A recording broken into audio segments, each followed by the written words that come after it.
Olá, eu estou tão feliz de repartir esse assunto com você sobre paternidade, como eu tinha falado, né? As quatro letras são muito preciosas e ministram nosso coração. E eu estou muito feliz de falar sobre isso. Primeiro, pela cura que aconteceu no meu coração, porque eu não me sentia apto para falar sobre paternidade, talvez nem como um filho.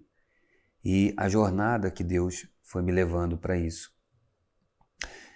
A primeira vez que eu ouvi falar sobre paternidade, um pastor chamado Vitor Hugo, ele falou sobre paternidade, depois eu ouvi o Luiz Hermínio falando sobre paternidade, um pastor dos Estados Unidos falando sobre paternidade, vários homens falando sobre paternidade, mas o meu coração de verdade não conseguiu fluir, não conseguiu mudar. Um dia, dentro dessas escolas, dessas ministrações, eu entendi o porquê. Eu precisava ter um encontro real também com o Espírito paterno de Deus e curar o meu coração e pedir perdão. Eu tinha ficado distante do meu pai 26 anos. Eu precisava consertar algumas coisas e eu fiz isso.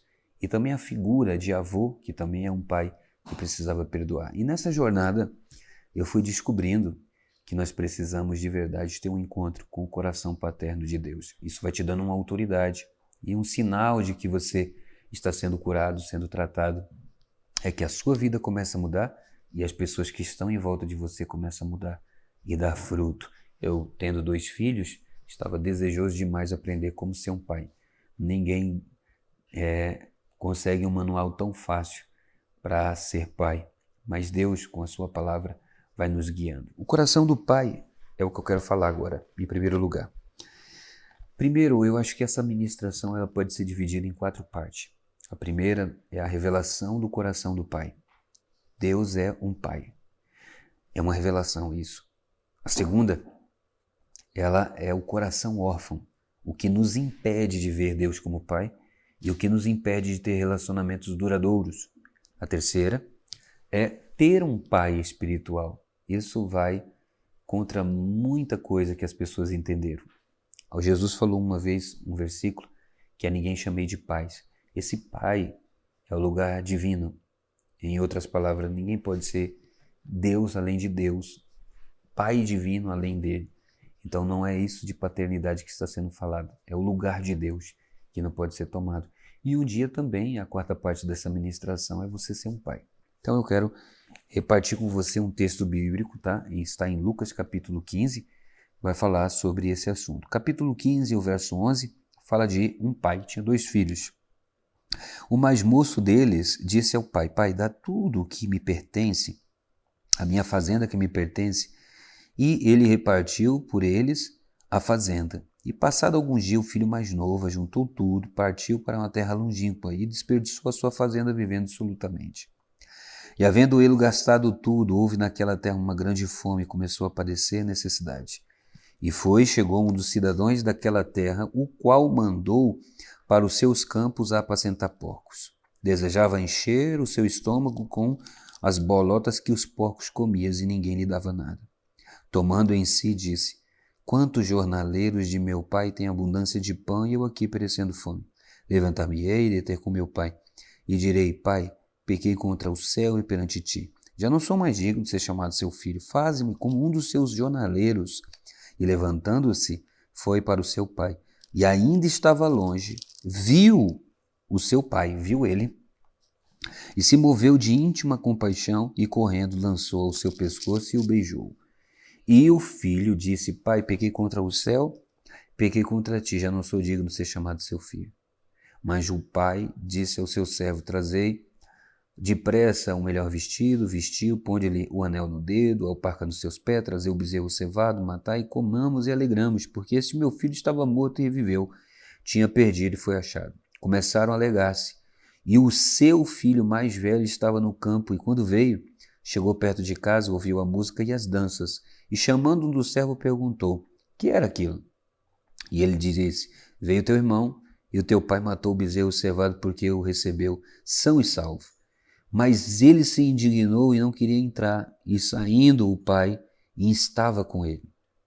Mas respondendo ele, disse ao pai: Eis que sirvo há tantos anos, sem nunca transgredi o teu mandamento, e nunca me deste um cabrito para alegrar-me com os meus amigos. Vindo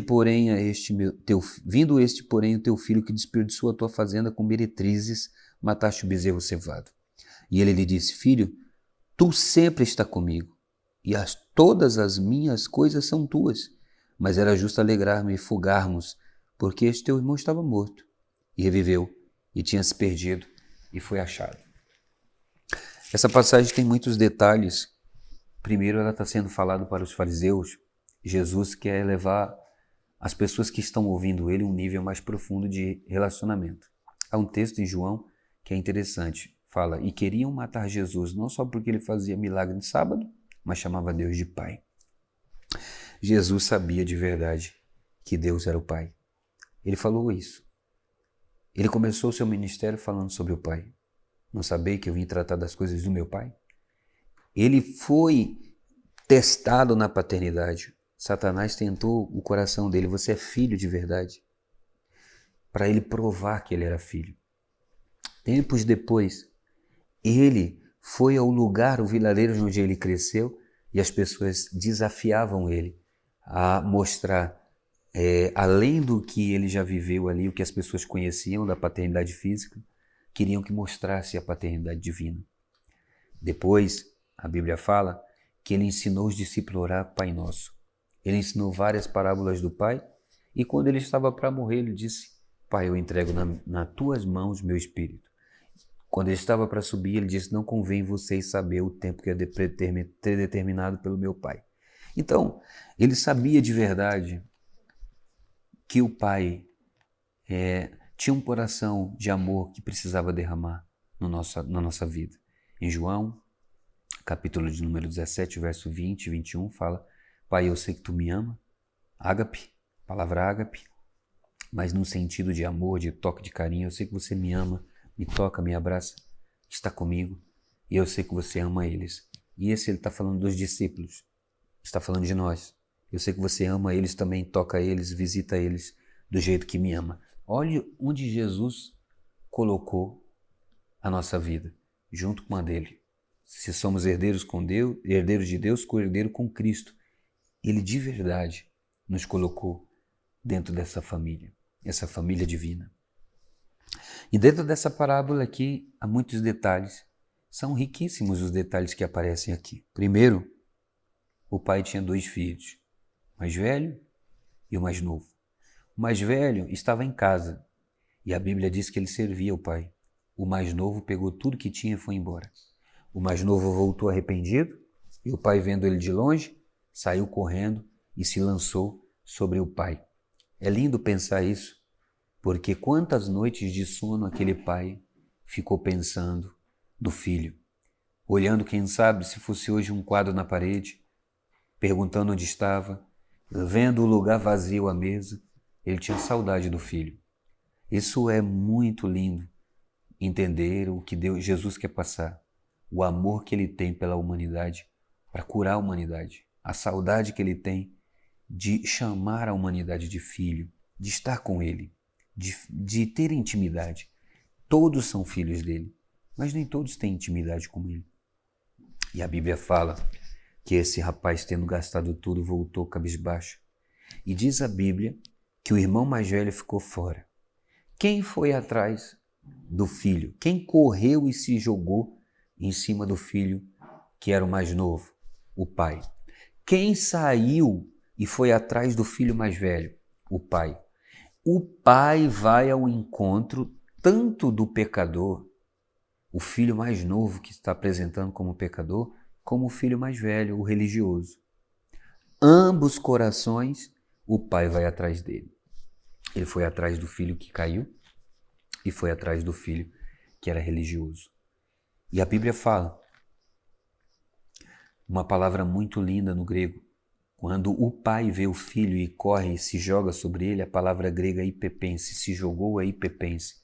Essa palavra, quando Pedro fala o Espírito caiu nos gentios como caiu em nós, essa palavra é a mesma, hipepense. Ou seja, um avivamento, um derramamento do Espírito Santo, uma visita do Espírito Santo é um abraço de Deus, é um beijo de Deus, é um toque de Deus, é o amor de Deus sendo manifestado, sendo revelado. Ele queria de verdade abraçar esse filho mais velho também. Ele foi até ele. Quem sabe colocando a mão sobre o seu ombro e dizendo: filho, vamos entrar à festa. Vamos desfrutar junto. Mas a motivação da festa não alegrou o coração do filho mais velho. Então temos uma parábola que fala sobre o coração do pai.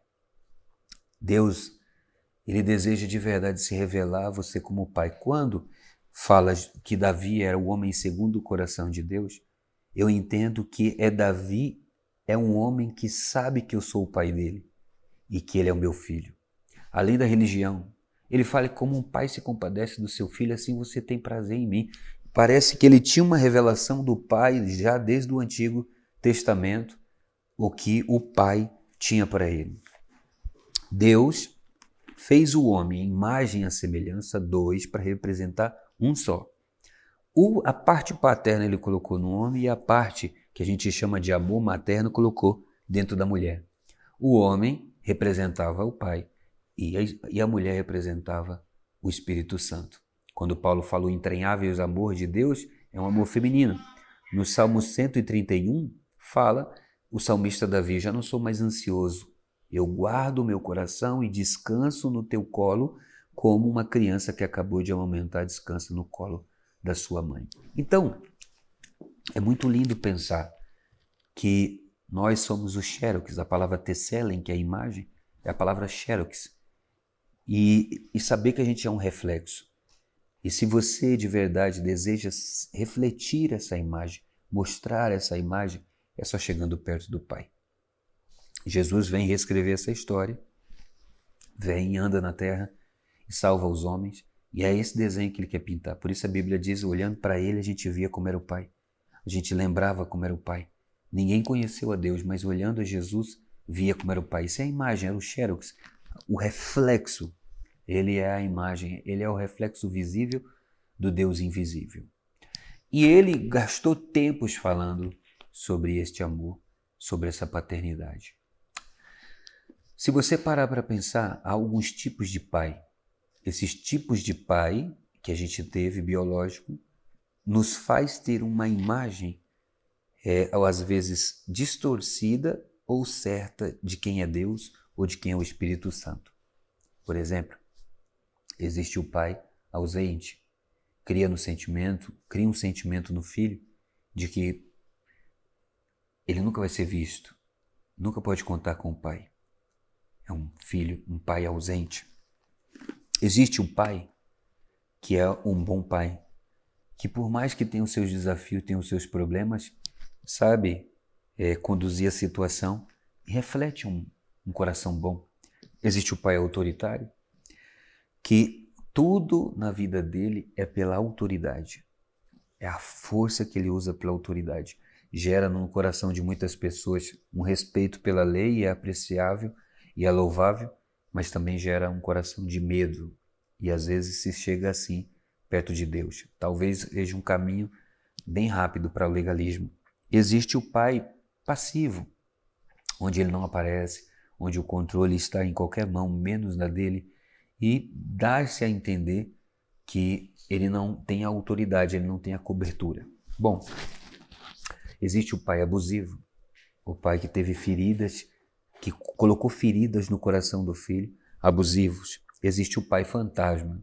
Esse pai fantasma, eu faço a comparação daquele pai que ele aparece de vez em quando, ninguém sabe onde ele está, ninguém sabe o que ele está fazendo, e alguém diz, meu pai está em casa?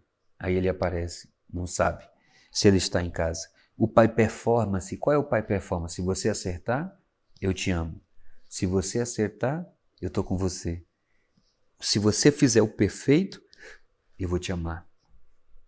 E aí cria no nosso coração nunca poder errar, nunca mostrar fraqueza e sempre mostrar o desejo de ser perfeito mais do que ser excelente. Excelente é fluir no seu melhor. E perfeito é tentar mostrar alguma coisa talvez que você nem seja, só para evitar um erro. Então nós temos o bom pai, temos o pai performance, ausente, autoritário, passivo, abusivo e o pai fantasma. Talvez, se a gente colocar também como modelos de mãe, existe a boa mãe, existe a mãe performance Existe a mãe ausente, existe a mãe autoritária, existe a mãe passiva, existe a mãe abusiva e existe também a mãe fantasma. Esses desenhos desenham no seu coração o que é o pai, e esses desenhos materno desenham também no seu coração o que é a sua mãe. E provavelmente você vai levar, como é o relacionamento entre você e o seu pai, você vai ver Deus assim. Relacionamento entre você e sua mãe, você vai ver também ela assim. Sabe, um pai, ele cria a identidade de um filho. Ele planta a identidade e o destino dele. Ele projeta o filho para o amanhã. Por isso que o pai joga para cima. A mãe deseja proteger, o pai joga para cima. É engraçado ver os pais, a família, o pai ou a mãe no parque. Com a mãe vai se machucar e com o pai tenta, vai, faz, vai. Porque o pai de verdade quer empurrar para o destino, quer desafiar. Um dia eu li um livro que falava só a presença do pai no momento que nasce o filho desenvolve um pouco mais a inteligência dessa criança. Aí nós temos agora o lado feminino, o lado da mãe. A mãe cria o conforto, o prazer, o sentimento de estar em casa, o sentimento de pertencer. A mãe dá segurança, a mãe dá amor, a mãe dá os sentimentos. Deus sabe que esses dois relacionamentos são importantes. Foi Ele que desenhou, foi Ele que plantou. E nós vemos o Espírito Santo trabalhando nisso. O Espírito Santo pegou a vida de Jesus e o conduziu a um relacionamento precioso com Jesus. E revelou o coração do Pai para Jesus de uma maneira maravilhosa. Jesus teve esse encontro, sabe? O céu se abriu e o Pai disse: esse é o meu Filho amado em quem minha alma se compraz. Um dia eu escutei que não é só essa palavra de amor distante de falar. É um toque. Era como se o Pai olhasse nos olhos de Jesus e olhasse para ele, abraçando ele e dizer: eu te amo. Eu confio em você, fortalecendo esse filho. Eu sei que Deus quer fazer o mesmo com você. Deus quer fortalecer você. Deus quer curar você. Deus quer romper com o seu coração. Acontece que um vaso rachado, com o coração paterno, ele não retém. Você pode dizer: talvez se eu tivesse um bom pai, eu seria uma pessoa diferente. Você sabe que isso pode ser mudado, ser curado. Salomão era um homem mais sábio e o seu filho foi um dos homens que teve as piores decisões da vida. Por isso, você pode encontrar figuras que podem reescrever essa história paterna. Eu quero, de verdade, que você encontre esse coração paterno e quando você orar, não ore só Deus nosso, Pai nosso que estás no céu. Tenta desfrutar dessa presença como um pai. Será que o pai gosta de você? Será que o pai vai ao trabalho com você? Será que o pai vai te levar para a escola? Vai te abraçar, vai te beijar? Será que o pai, as suas orações, pode ser umas orações de culpa, de peso, de petição? Será que não precisava ser uma oração de relacionamento?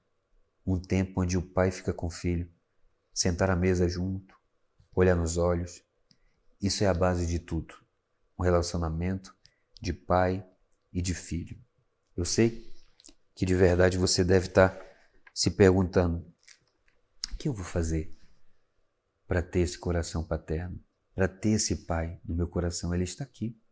A Bíblia fala que Deus, como um pai, dá a chuva aos ímpios e ao justo. Ele não quer nem que as pessoas pereçam porque é filho dele. Ele não quer nem colocar ela num lugar ruim porque é filho dele. Você não lançaria seu filho no inferno. Ele também não deseja lançar. Por isso, chegar mais perto dele. Uma vida de intimidade diária. Às vezes eu fechava os olhos e tinha a sensação de que eu ia abraçar Deus, beijar Ele, abraçar Ele. E a vida de oração mudou. Eu não estava mais com medo de Deus no lugar secreto. Eu estava entendendo que a gente estava pescando junto, rindo junto, conversando junto. Uma coisa que eu aprendi sendo ministrado é que geralmente a gente gosta de coisas que teve imagens, tatuagens no nosso coração do que a gente fez com o nosso pai ou gostaria de fazer. Eu gosto de filmes que são de ação. E um dia perguntando de onde vem isso, e eu percebi que era da minha mãe. Eram nossos tempos que a gente tinha junto. E eu fiquei pensando, perguntei para ela porque ela gostava e ela disse que fazia isso também com seus pais. E o seu pai era um homem muito brincalhão, meu avô. E ela gosta de ser extrovertida. Sabe o que é isso? É manter ainda a memória do pai vivo perto da gente. Fazer aquilo que o meu pai fazia. Por isso, é tão ruim quando um pai, sem perceber, guia o filho para o mal. Um pai ensina o filho a mentir, a roubar. Roubei junto com meu pai, fiz coisas erradas junto com meu pai. Esse amor ainda vai seguir. Ele vai fazer como se tivesse o pai presente. E fazer as coisas boas com o pai, você vai fazer como se o pai tivesse presente. Não tive o pai. Aí está a cura. Ele vai te dar novas imagens. A Bíblia não é só palavras, ela cria imagens.